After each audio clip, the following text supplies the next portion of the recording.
Over the years on the Antiques Roadshow, we've seen objects and antiques that are literally lifesavers. Don't believe me? See what you think. It's another moment from the archives of the Priceless Antiques Roadshow.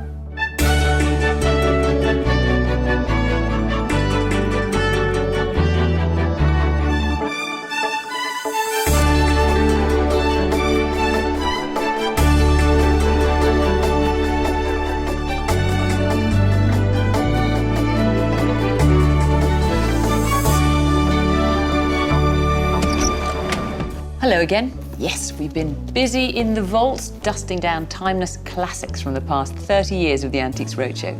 Tonight, we're obsessed by size and we'll demonstrate how small can be beautiful, as well as important.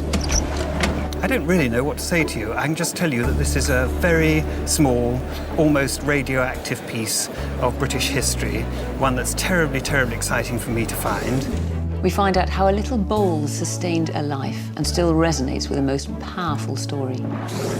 She and I have been corresponding and it's been wonderful. And I know she feels that the whole story is quite miraculous. And needlework enthusiast Penny Brittain learns from the experts how a tiny stitch in time can produce big results. Lovely to see you. What's going on here? We're working on a 16th century tapestry from Hardwick Hall, and we thought we'd test your volunteer skills out today on this tapestry. You have to be joking. No pressure. We see all shapes and sizes of objects on the Antiques Roadshow. Just occasionally, pieces of such extraordinary dimensions appear, they stun even the experts. So first, we're going to explore 3 categories of colossal collecting. Let's bring out the big guns. It has to be condemned of the title of biggest blunderbuss in the world. Well, this is some sort of pocket pistol you've got here, isn't it? I don't think you carry that around in a holster for long. You're clearly the runaway winner for the award of biggest gun at Gloucester.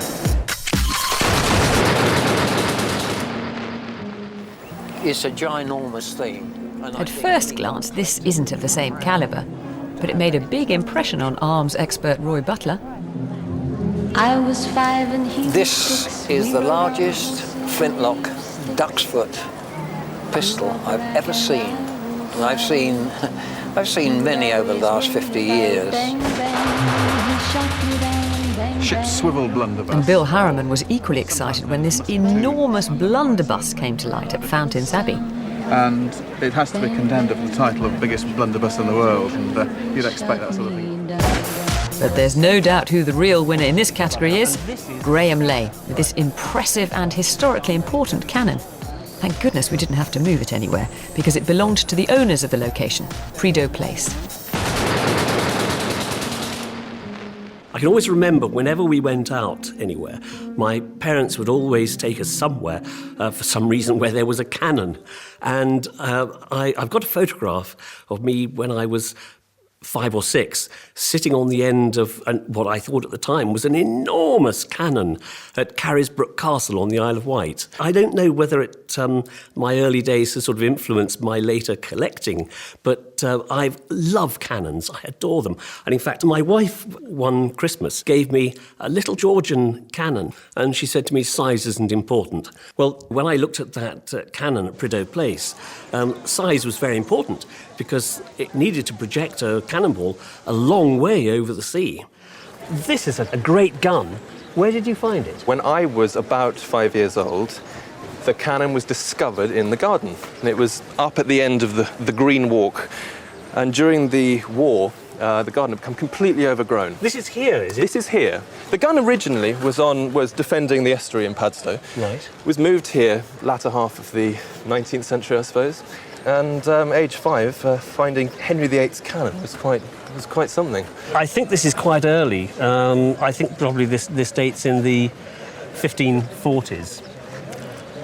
And actually, if it is, this makes this the earliest known gun, cast iron gun, still in existence in this country. To think that people with very limited technology were casting iron guns of enormous size 400 or 500 years ago, to me, is amazing. It's actually quite difficult to put a value on a piece like this because it's incredibly rare, it's incredibly early.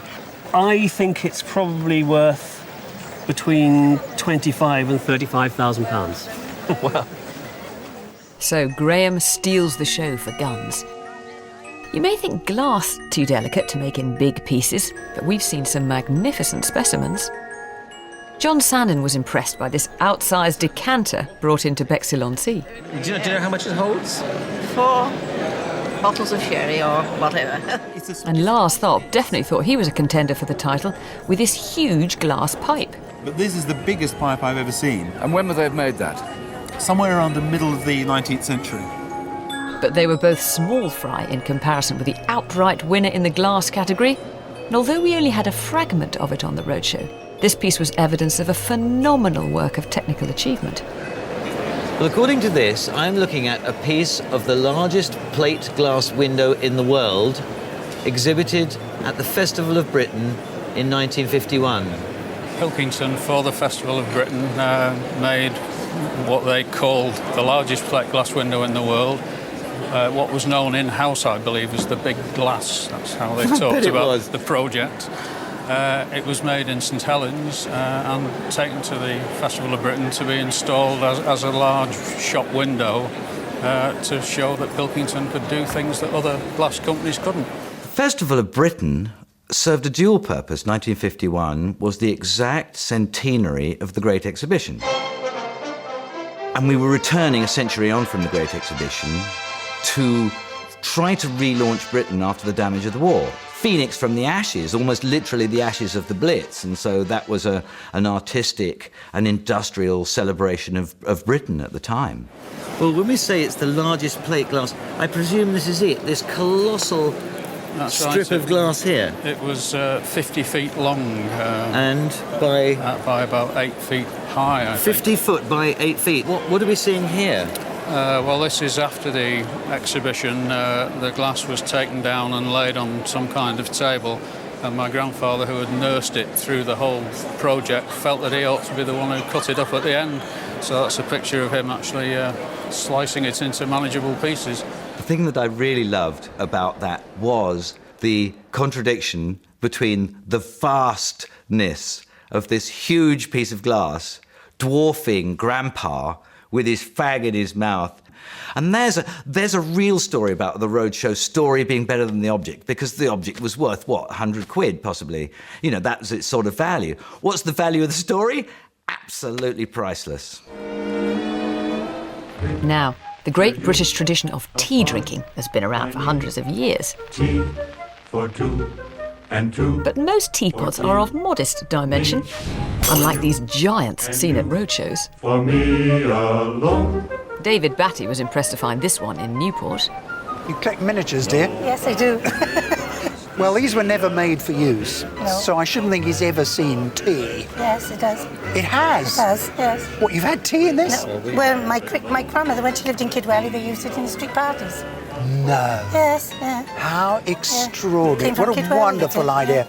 It's been in the family? But Eric got more than he bargained for when he discovered this monster teapot in Yorkshire. I've got to tell you, I've travelled all over Yorkshire and I have yet to come across a Yorkshire tea plantation. So I can't fathom out how come you've got Yorkshire tea.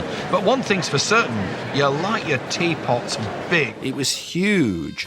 And I'm just about to say, no, this is probably one of the biggest teapots there is. And then... Hang on, Eric. Yours may be big, but mine is bigger. What do you make of that? I have to concede defeat. That is a whopper. It is a whopper, but unfortunately my spout is not quite as big as yours. My spout was longer than his spout, but let's not go into that. This is from Japan, around the year 1900. Yours is... Well, this is maybe 1890, 1900. And mine, well, what's yours worth? Because does size matter? I'm afraid it does, Eric. This is spectacular, beautiful enamelling. Damage though it may be, it's probably worth somewhere in the region of £2,000. Well, my teapot was of a higher value, not just because it was bigger, but it was just a quality piece. If you look at the painting of those blue peonies all the way around, I mean, it was exquisitely done. And that was a really good object. Well, at this end, we're nearer £200. But given the choice, I'd rather take this one home with me. No disrespect over there. This is a working teapot. It is. Yes. He did actually win the day when it came to value. But I did think that my teapot was more in proportion than his. As they say in this part of the world, you can sup some stuff out of that. There's a good few cups in that. 50 cups. 50 cups. Only in Yorkshire. One has to admit that beating him with a much bigger teapot was quite a pleasant experience. I'm forever being upstaged on this programme. Honestly, boys, as any woman can tell you, it's not only size that matters. Now, furniture expert Lennox Cato is fascinated by fruitwoods and intrigued by inlay. So you can imagine our surprise when we asked him to select a smart investment, and he didn't plump for anything wooden.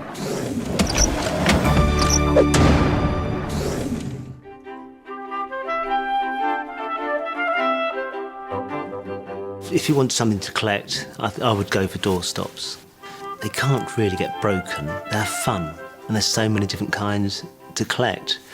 This here is the most common one you often see. And because this particular model is quite common, you have to be aware that there are copies out there. I saw one of these the other day, and you picked it up, and it wasn't heavy enough. So it was a copy of this Victorian doorstop. This one you'd be able to pick up for around about £200. I love this one as well, because I'm a Leo. You know, lion is a sign of strength. And you would find this one would cost around £80 and £100.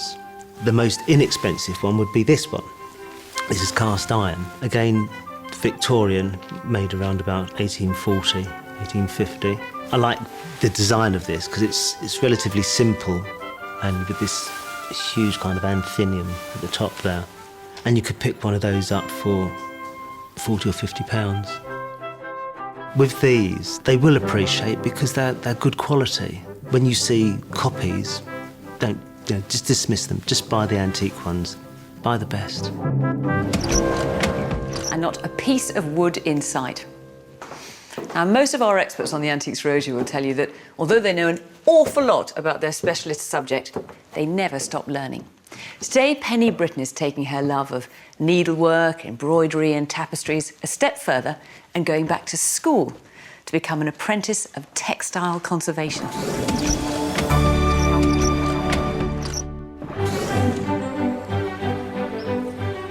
This is the National Trust's Blickling Hall in Norfolk, home to many exquisite and delicate textiles.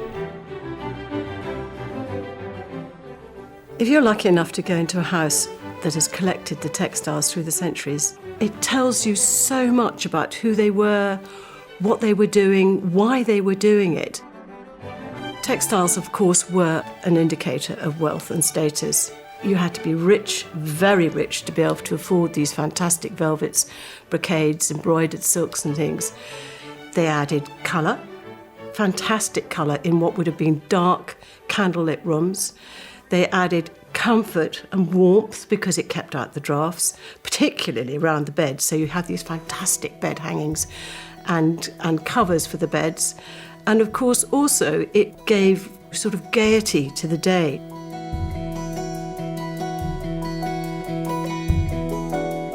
I think it's incredibly important to preserve good textiles. Of all the treasures of the past, textiles are most vulnerable to damage. You know, they are so fragile in every sense, and they need to be constantly monitored and looked after. I've recently moved up to Norfolk and I live up here full time. And I heard about the conservation studio just close by here. And I'm so excited. I'm like a child on the verge of being taken out for a day trip out. So yes, I'm really looking forward to it.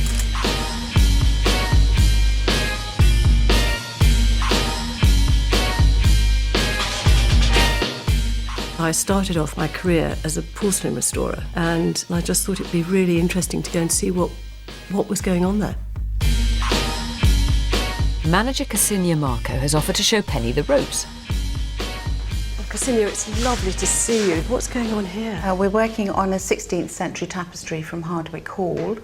It's one of a set of 13 huge pieces that hang there.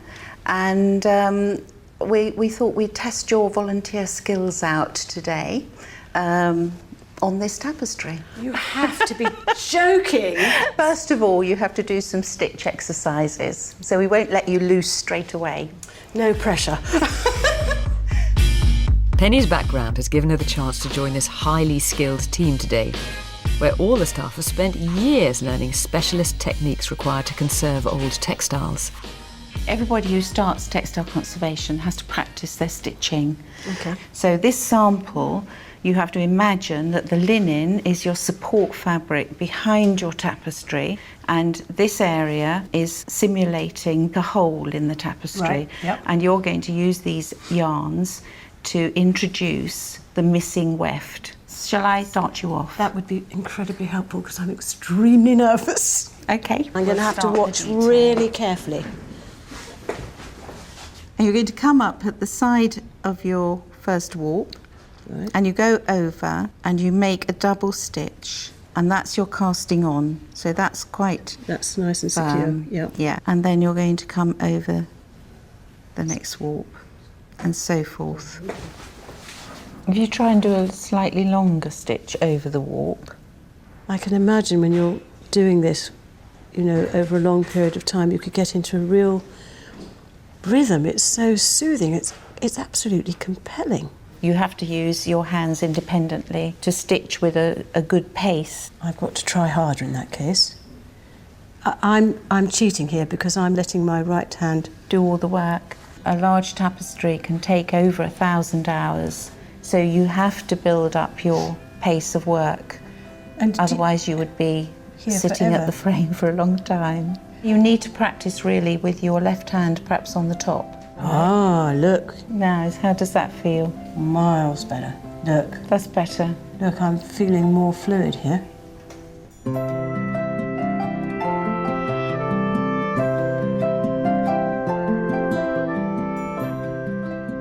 Done my double stitch. Okay.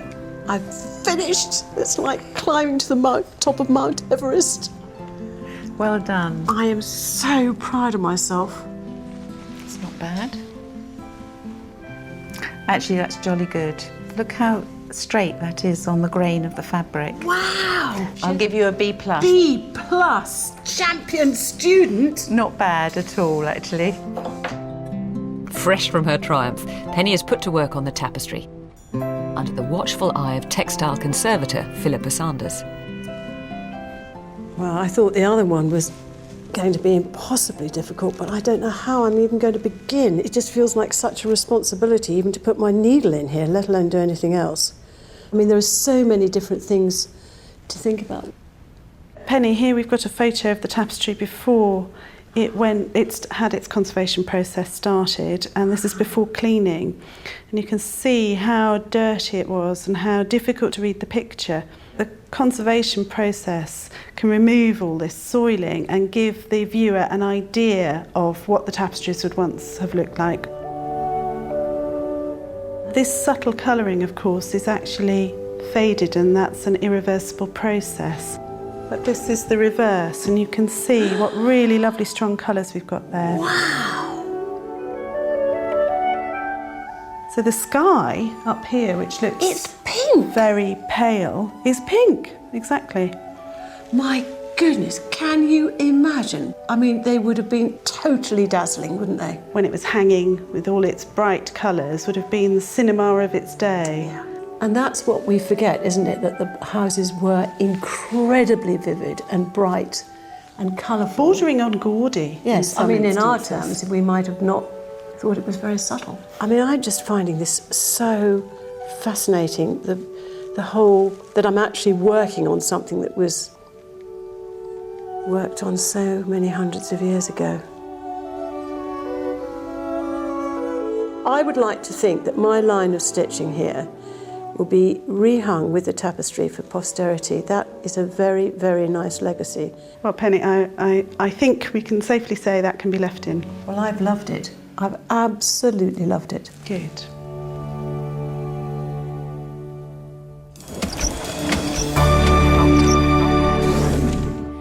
Earlier in the programme, we saw our experts fighting it out over who had found the biggest antique of them all. Actually, bit of modesty goes a long way, and it's often the smallest pieces we see that can have the biggest impact. Well, it was at the end of the day at Liverpool when something of almost national importance turned up. I went to a church antiques fair, and I saw it in the cabinet, and I think it must have been my husband's birthday. Goodness. And so I thought, oh, I'll buy that. That'll do nicely. Now, his name isn't Nelson, is it? No, no. Well, it is, of course, a type-in, and it's a very exciting type-in with the most amazing context. What's important to look at, first of all, is the way in which the word Nelson is laid out in black enamel, and it's in a way in which mourning rings were phrased in the early 19th century. And that's a clue to the fact that this is a very personal relic of Lord Nelson. Well, I think what we can say about the stick pin is that it was almost certainly worn by somebody close to Lord Nelson, because it was, after all, of gold.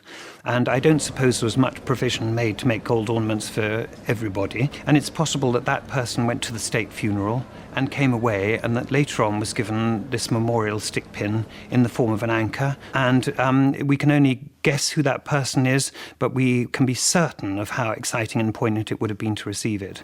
Well, heaven alone knows what it's really worth. I mean, there are great collectors of Nelson memorabilia, there are great collectors of Napoleon memorabilia, and I think that if this turned up at auction, it caused quite a stir.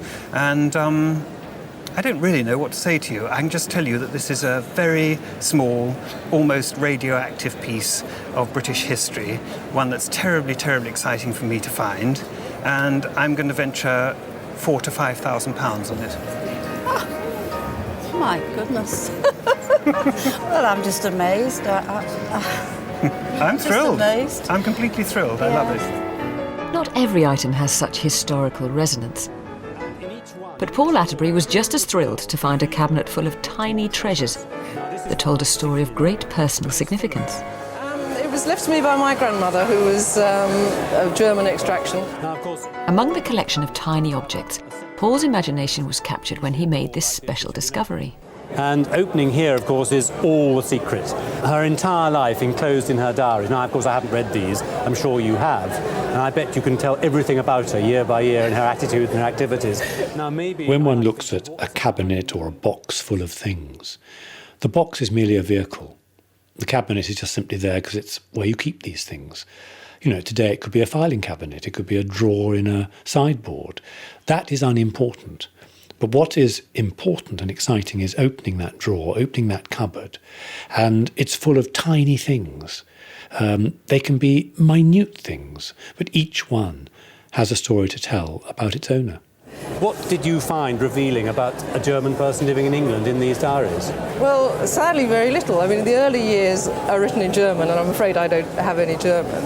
And some of her entries are delightfully empty, one might say. The other day I decided to look up, see how she felt about the ending of the Second World War. Very fair enough. And what we have is VE Day, did gardening. And, that's wonderfully low-key, isn't it? That was... Did gardening. For many people, VE Day must have been one of the greatest moments. If you'd come through to VE Day on the 8th of May 1945, you'd survived. You know, you were there to tell the tale. And no wonder there was so much celebration. What did this woman do? VE Day. Did gardening. And then we remember she was German. What did you feel, in a sense, being on the losing side, seeing a nation celebrate? Maybe all you do is go and do gardening. But while the crowds joyfully celebrated victory in Europe, the war was not yet won in Asia. Many British men, women and children were still being held in dire conditions as prisoners of war. Hilary Kay had a poignant reminder of their plight when a visitor produced one small but powerful object. It was something my godmother grabbed to take into the prisoner of war camp, Changi, in Singapore. We believe it was a rubber tapper's bowl, and there were plenty of those around. Absolutely, in Peninsular Malaya, yes, this rubber tapper's bowl would have been sort of common thing. Absolutely, lying around everywhere. This little plain bowl had belonged to the owner's godmother, who had been in Singapore at the point when the Japanese invaded in the Second World War. And everybody then was rounded up and put into Changi prison, which rather ironically had been built by the British in the first place. And there were huge losses in Changi. You know, the death rate was enormous. I mean, there are reports from the survivors of Changi about the conditions within the prison, and it was as bad as you can imagine. So this little bowl were your godmother's rations for the day? Indeed, yes, and everything, and her water and everything was in that for the day. It's extraordinary. And she never talked of it. It was a really chilling moment when you held this object and realised that this tiny amount of food and water was all that a body was expected to survive on for the whole day. It was very moving. So it's a little bowl that has nothing to say, yet it says everything. It has no value, but actually... Everything. Everything. It is magical. We store it in one of our most precious parts of our cabinet with everything that's precious, and it's hers. Thank you very much for bringing it in. You're welcome. Thank you.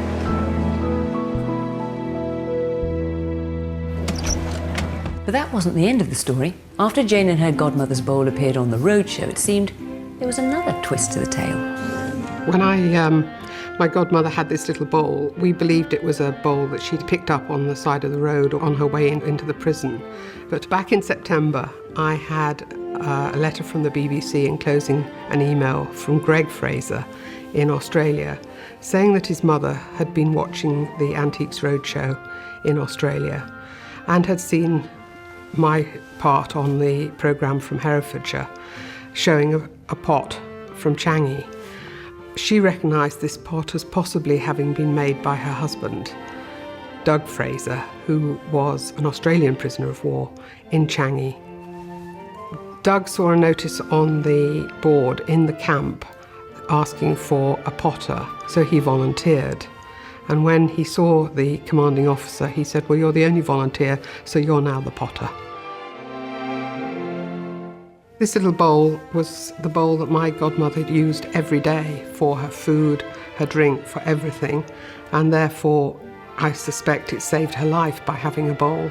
I'm sure they all shared bowls, but she kept her bowl after the war. And if it is what we believe, which is one made by Doug Fraser, then he was part of saving my godmother's life, I guess. And it's been wonderful to be in touch with his family. He sadly died a few years ago, but his widow, Maud, is 90, and she and I have been corresponding, and it's been wonderful. And I know she feels that the whole story is quite miraculous. It's really moving to see how such a humble object can affect so many lives, even now, after so many years. And that's just about it for today, but join us next time for more great moments from the archives on Priceless Antiques Roadshow. Live Winter Olympic action next on BBC Two with the men's Super G. And then later, 3 hopefuls learn that there's a lot more to thatching than just spreading straw on a roof. New series Mastercrafts continues at 9. A taste of that next.